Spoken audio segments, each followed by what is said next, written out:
চাঁদপুরের মেঘনায় সারবাহী জাহাজে 7 জন হত্যার ঘটনায় শিল্প মন্ত্রণালয়ের পক্ষ থেকে 4 সদস্যের তদন্ত কমিটি গঠন করা হচ্ছে, কিন্তু লোমহর্ষক এই ঘটনার একদিন পার হলেও এখনো কোনো মামলা হয়নি। অন্যদিকে চাঁদপুর জেনারেল হাসপাতালে ময়নাতদন্ত শেষে মরদেহগুলো পরিবারের কাছে হস্তান্তর করা হয়েছে।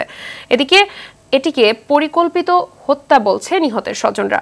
প্রতিনিধিদের তথ্যচিত্রে নুসরাত জাহান সিনথির রিপোর্ট।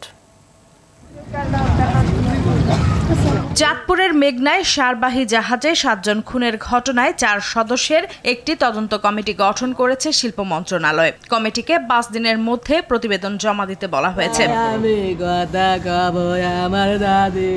তবে নৃশংস এই ঘটনার একদিন পার হলেও এখনো মামলা প্রক্রিয়াধীন বলছে পুলিশ। পুলিশের সকল ইউনিট কাজ করছে, বিশেষ করে কোস্টগার্ড, আমাদের কুমিল্লা রেল এবং আমাদের সিআইডি, পিবিআই। আশা করি এটা রহস্য উদ্ঘাটন হবে এবং এই হত্যাকাণ্ড যারা ঘটিয়েছেন প্রত্যেককে আমরা আইনের আওতায় নিয়ে আসতে পারব। অন্যদিকে নিহতদের পরিচয় শনাক্তের পর চাঁদপুর সরকারি জেনারেল হাসপাতালে ময়নাতদন্ত শেষে মরদেহগুলো পরিবারের কাছে হস্তান্তর করা হয়। হাড়ের এক সাইডে যেভাবে কোপানো হয়েছে ধারালো অস্ত্র দিয়ে, সেটা দেখে মনে হচ্ছে যে এটা কোনো মতে ডাকাতি না, এটা একটা পরিকল্পিত হত্যাকাণ্ড।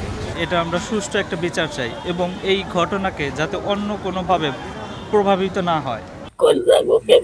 নির্মমে হত্যাকাণ্ডের শিকার আল বাখারা জাহাজের মাস্টার গোলাম কিবরিয়া ও তার ভাগ্নে সবুজ শেখের ফরিদপুরের বাড়িতে চলছে শোকের মাতম। মারাত্মক আহত অবস্থায় হাসপাতালে ভর্তি আছেন ফরিদপুরের জুয়েল। লোমহর্ষক এই ঘটনায় জড়িতদের দৃষ্টান্তমূলক শাস্তির দাবি স্বজনদের। জাহাজে আগে চাকরি করতো, এখন তারপর মাস্টার পরীক্ষা দিয়ে মাস্টার হয়েছে, ঠিক আছে, এখন চাকরি শেষের দিকে। আর বাইক নিয়ে গেছে 20-25 দিন ধরে, বাইক নিয়ে গেছে। অপরাধের বিচার না হলে অপরাধ তো কমে বাড়বে। অতএব এটা সুষ্ঠু তদন্ত করে বিস্তারিত আওতায় আনা দরকার। এর আগে সোমবার চাঁদপুরের মেঘনায় ঈশানবালা খালের কাছে নোঙর করা অবস্থায় সার বোঝাই জাহাজ এমবি আল বাখারা থেকে 5 জনের মরদেহ ও 3 জনকে গুরুতর জখম অবস্থায় উদ্ধার করা হয়। হাসপাতালে নেয়ার পর মৃত্যু হয় আরও 2 জনের। নুসরাত জাহান সিনথি, RTV।